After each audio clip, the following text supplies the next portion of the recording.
Hey guys, so this hotel has a very unique fire alarm here. It's a Simplex. This is like a remote light variant of a Simplex 40, 50, 80.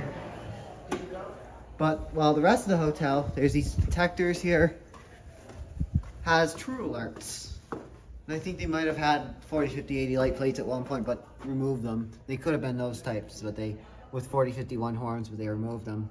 But they just put true alerts. I think those were 4906 series. I don't know what kind of panel they have here. I think this, since it's conventional, my guess is probably a 4020 or 4100. So anyways, thanks for watching.